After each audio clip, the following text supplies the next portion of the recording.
આગળની કાર્યક્રમનો દોર વધારીએ. શાળા ક્રમાંક 353 મહારાજા ભગવતસિંહજી પ્રાથમિક શાળા ક્રમાંક 353 સ્પીચ વાળા હીરવાબેન વ્યસન મુક્તિનું સ્પીચ રજૂ કરશે.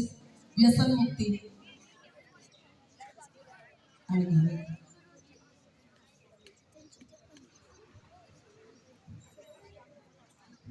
નમસ્કાર, હું વિલવાવાડ. આજે મારી શાળામાં પધારેલ મહેમાનોનું સ્વાગત કરું છું. આપણે ત્યાં પ્રાણીઓ માટે કહેવત છે, ઊંટ મૂકે આંકડો ને બકરી મૂકે કાકડો. પણ બુદ્ધિશાળી ગણાતો માણસ કાંઈ મૂકતો નથી, ઝેર પણ પી જાય છે. મોઢે છૂટા પડે છે દારૂ પણ વસંતની કોઈ અસર થતી નથી. એમ સંસ્કારથી વંચિત રહી જતી પેઢી પર સદાચારની અસર થશે કે કેમ, એમાં શંકા છે. સિગરેટના દરેક પેકેટ પર સિગરેટ પીવી એ સ્વાસ્થ્ય માટે હાનિકારક છે એવું છાપેલું હોવા છતાં આજ જો માનવી તે પીવે છે. બાજુવાળો આપણા ઘરના આંગણામાં કચરો નાખવા આવે તો આપણે તેને નાખવા નથી દેતા, પણ આ પવિત્ર શરીરમાં ગુટકા, માવા, તમાકુ અને દારૂ રેડી કોઈને સ્મર સાથે ઝઘડો કર્યો છે? ભલે મોત આવી જતું હોય પણ ગુટકા તો બંધ નહીં જ કરું, દારૂ તો નહીં જ છોડું, સિગરેટ તો બંધ નહીં જ કરું. આવી વાતો કરવા માટે એટલું કહેવાનું કે તારા શરીર પર તારા એટલાનો અધિકાર નથી. તને મોટો કર્યો તે માતા પિતા, તારા છોકરા, તારી પત્ની બધાનો અધિકાર છે. તો શા માટે જાતે કરીને શરીરને નરકમાં નાખે છે? તારા માટે નહીં તો તારા નાના બાળકો માટે તો વ્યસનના ભરડામાંથી મુક્ત થા. આજના જમાનામાં જીવનનો સત્યનાશ કરનાર ગુટકા, માવા, તમાકુ અને દારૂ જેવા વ્યસનોને વળી સન્માન પ્રાપ્ત થઈ રહ્યું છે. આ વિશે વડીલોને પણ વિચારવા જેવું છે. પણ વડીલો જ વ્યસન મુક્ત નથી તો યુવા પેઢીને શિખામણ કોણ આપે? નશો કરવો તે આપણા દેશનો પ્રશ્ન નથી, પણ વિશ્વના બધા દેશના લોકો વ્યસની બન્યા છે.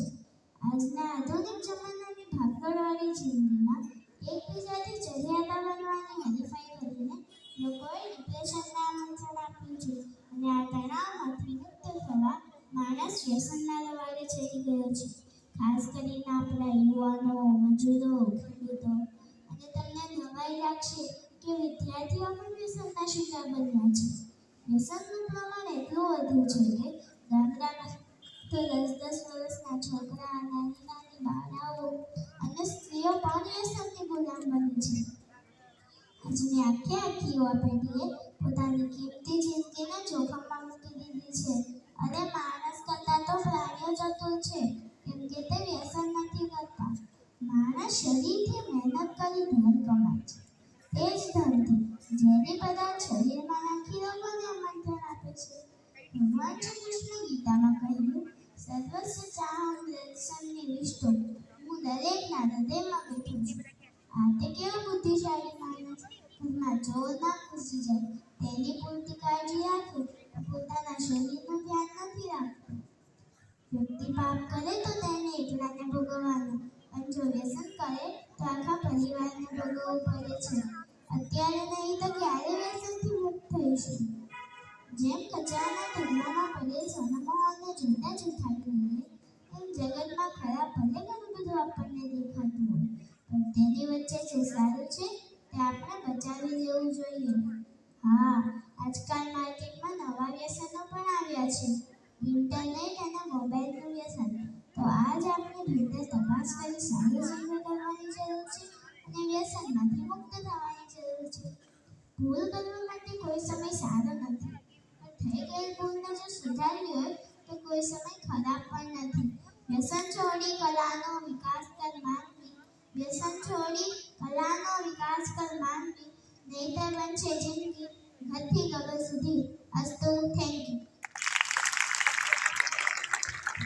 ખૂબ સરસ દીકરીએ પોતાની રજૂઆત કરી. દરેક બાબત આવી ગઈ, mobile, cyber crime, self defence અને આ છેલ્લે વ્યસન મુક્તિ. બરાબર, જોરદાર તાળીઓથી વધારીએ. આગળ હજી પણ એક લક્ષ્મી